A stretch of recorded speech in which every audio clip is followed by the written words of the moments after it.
अज़रा नसीर को कॉल करती और कहती है कि देखो, परेशान होने की कोई भी बात नहीं।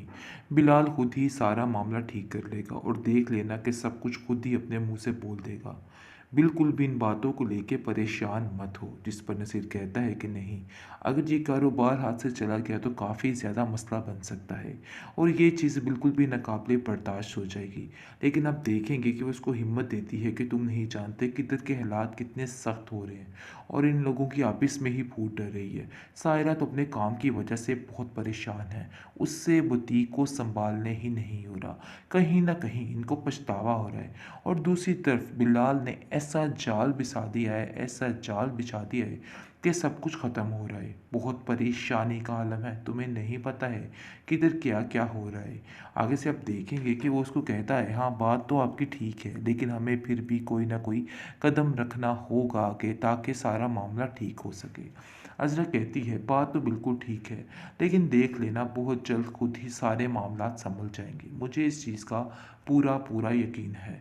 अज़रा काफ़ी ज़्यादा हौसला देती है और दूसरी तरफ उसकी बात फ़रज से हो जाती है। फ़रज जैसे ही अपनी बीमारी के बारे में उसको बताती है और काफ़ी परेशान होकर रोने लग जाती है। लेकिन अज़रा उसको हौसला देती है और कहती है कि बिल्कुल भी परेशान नहीं होना है, सब कुछ ठीक हो जाएगा। देख लेना, एक दिन सब कुछ तुम्हारे हक में होगा।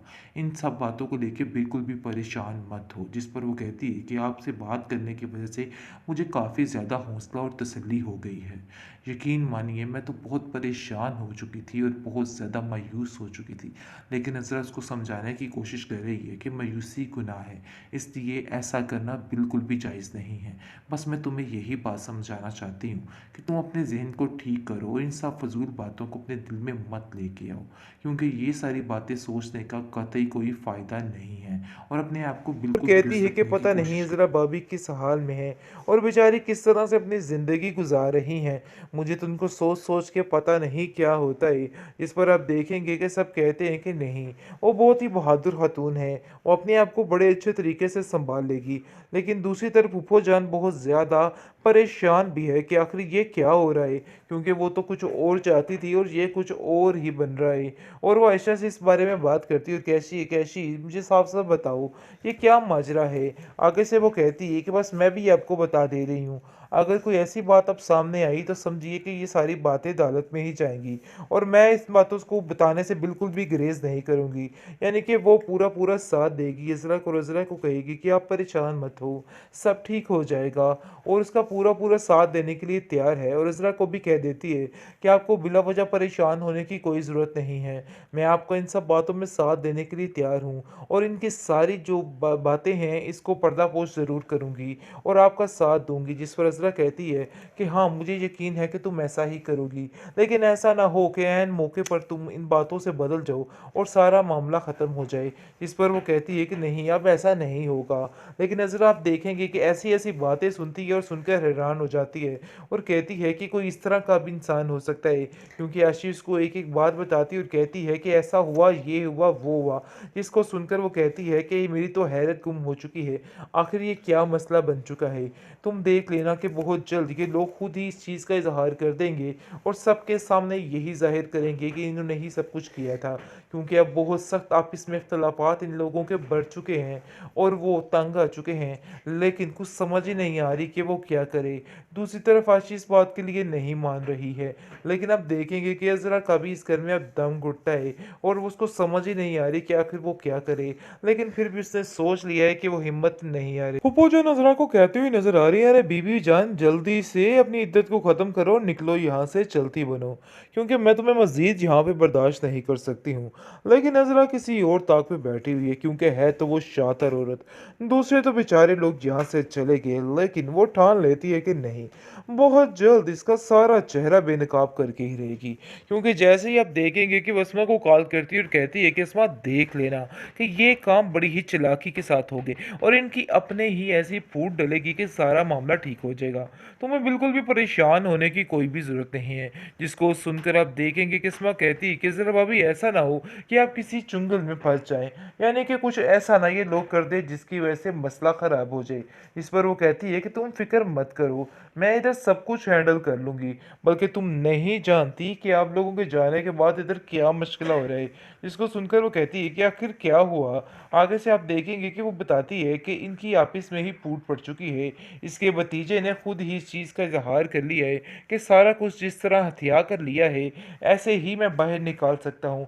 यानी कि मिनट में आपकी हर चीज़ को ख़त्म कर सकता हूँ, क्योंकि असल में अब वो आशी के लिए ये हाथ माँग रहा है। ये चीज़ बिल्कुल भी काबिल बर्दाश्त नहीं हो रही है सायरा को और उसकी माँ को। और वो कहते हैं कि चाहे जो मर्ज़ी हो जाए, वो ऐसा करने के लिए कभी भी राज़ी नहीं होंगे। इसलिए साफ-साफ वो कह देती है कि चाहे जो मर्ज़ी हो जाए, हम इस बात के लिए राज़ी नहीं होंगे।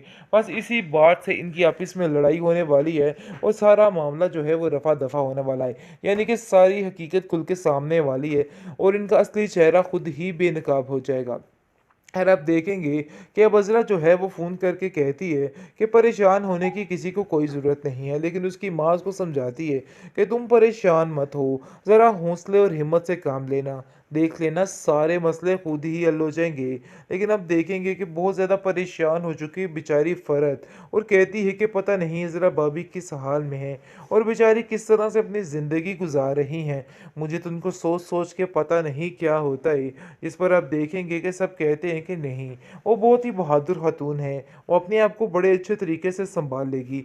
लेकिन दूसरी तरफ फूफो जान बहुत ज़्यादा परेशान भी है कि आखिर ये क्या हो रहा है, क्योंकि वो तो कुछ और चाहती थी और ये कुछ और ही बन रहा है। और वो आयशा से इस बारे में बात करती है और कैसी कैसी मुझे साफ-साफ बताओ, ये क्या माजरा है? आगे से वो कहती है कि बस मैं भी आपको बता दे रही हूँ, अगर कोई ऐसी बात अब सामने आई तो समझिए कि ये सारी बातें अदालत में ही जाएँगी। और मैं इस बातों को बताने से बिल्कुल भी गुरेज़ नहीं करूँगी। यानी कि वो पूरा-पूरा साथ देगी, इज़रा को रज़रा को कहेगी कि आप परेशान मत हो, सब ठीक हो जाएगा और उसका पूरा-पूरा साथ देने के लिए तैयार है और इज़रा को भी कह देती है कि आपको बिला वजह परेशान होने की कोई ज़रूरत नहीं है। मैं आपको इन सब बातों में साथ देने के लिए तैयार हूँ और इनकी सारी जो बातें हैं इसको पर्दापोश ज़रूर करूँगी और आपका साथ दूँगी। जिस पर इज़रा कहती है कि हाँ, मुझे यकीन है कि तुम ऐसा ही करोगी। लेकिन ऐसा ना हो कि ऐन मौके पर तुम इन बातों से बदल जाओ और सारा मामला ख़त्म हो जाए। इस पर वो कहती है कि नहीं, अब ऐसा नहीं होगा। लेकिन नज़र आप देखेंगे कि ऐसी-ऐसी बातें सुनती है और सुनकर हैरान हो जाती है और कहती है कि कोई इस तरह का भी इंसान हो सकता है, क्योंकि आशीष को एक-एक बात बताती है और कहती है कि ऐसा हुआ, ये हुआ, वो हुआ। जिसको सुनकर वो कहती है कि मेरी तो हैरत गुम हो चुकी है। आखिर ये क्या मसला बन चुका है? तुम देख लेना कि बहुत जल्द ये लोग खुद ही इस चीज़ का इज़हार कर देंगे और सबके सामने यही ज़ाहिर करेंगे कि इन्होंने ही सब कुछ किया था। क्योंकि अब बहुत सख्त आपस में इख्तलाफात इन लोगों के बढ़ चुके हैं और वो तंग आ चुके हैं, लेकिन कुछ समझ ही नहीं आ रही कि वो क्या करे। दूसरी तरफ आशी इस बात के लिए नहीं मान रही है, लेकिन अब देखेंगे कि अज़रा का भी इस घर में अब दम घुटता है और उसको समझ ही नहीं आ रही कि आखिर वो क्या करे। लेकिन फिर भी उसने सोच लिया है कि वो हिम्मत नहीं हारे।